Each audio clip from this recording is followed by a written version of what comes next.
Bonjour, nous allons vous présenter la querelle du Cid. Alors pour ce faire, nous ferons une courte présentation de la pièce, un bref résumé, nous vous présenterons en quoi cette querelle consiste, ses causes et ses aboutissements. Le Cid a été écrit par Pierre Corneille. C'est une tragicomédie en 5 actes avec des vers suivis en alexandrin. Elle est parue le 5 janvier 1637 et sa première représentation a eu lieu au théâtre du Marais. L'impression de la pièce a été achevée le 24 mars 1637.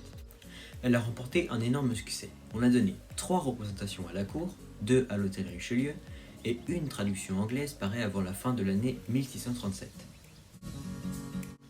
Rodrigue et Chimène doivent s'épouser, mais le père de Chimène, Don Gomez, jaloux de Don Diègue, le père de Rodrigue, l'offense en lui donnant un soufflet. Don Diègue, trop vieux pour se venger lui-même, remet cette tâche entre les mains de son fils Rodrigue. Rodrigue doit donc choisir entre tuer le père de Chimène mais perdre sa future femme, et éviter le duel, perdre son honneur et garder sa future épouse. Il est donc hanté par ce dilemme qualifié de cornélien pour Corneille, l'auteur de cette pièce. Rodrigue choisit finalement de tuer le père de Chimène. Elle tente de cacher son amour encore présent pour lui et demande au roi sa tête. Au final, Don Sanche est chargé de venger la mort du père de Chimène. Rodrigue, toujours amoureux de Chimène, mais déchiré par son devoir, ne souhaite plus qu'une chose, la mort. Son père Don Diègue lui rétorque que l'honneur est plus important et qu'en allant repousser l'attaque des morts en Espagne, il trouvera une mort plus glorieuse. Rodrigue revient finalement victorieux de cette attaque et une occasion de prouver sa valeur et d'obtenir le pardon du roi s'offre à lui. Malgré le fait que Chimène soit toujours aussi amoureuse de Rodrigue, devenu un héros national, elle obtient du roi un duel entre Don Sanche, qu'il aime aussi, et Rodrigue. Elle devra épouser le vainqueur. Rodrigue victorieux reçoit du roi la main de Chimène. Le mariage sera célébré l'année suivante.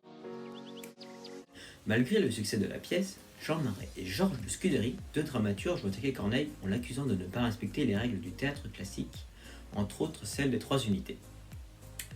Un autre des reproches qui est fait à Corneille est du fait que le sujet n'est pas de l'Antiquité et qu'il est surtout espagnol, alors que lors de la période d'écriture, l'Espagne et la France sont en guerre. Il est aussi accusé de ne pas avoir su choisir entre la comédie et la tragédie, que l'œuvre n'était pas très vraisemblable et qu'elle contenait un trop grand nombre de péripéties et d'intrigues différentes. Ces écarts aux règles classiques de la part de Corneille amèneront Scudéry en juin 1637 à faire appel à l'arbitrage de la toute jeune Académie française. Richelieu voit donc en cette affaire l'occasion pour l'Académie de paraître comme le tribunal suprême des lettres, de se faire connaître du public et d'obtenir ainsi l'enregistrement de son acte de fondation par le Parlement de Paris.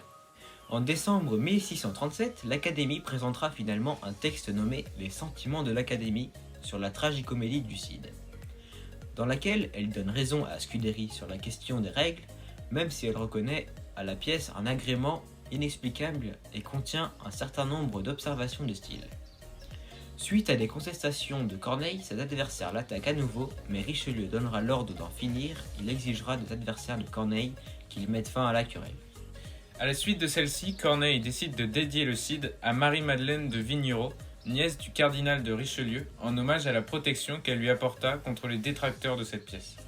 Corneille finira par modifier sa pièce, notamment l'acte 1 en 1648, où il réduit l'humour et se concentre sur l'intrigue principale et sur le côté tragique.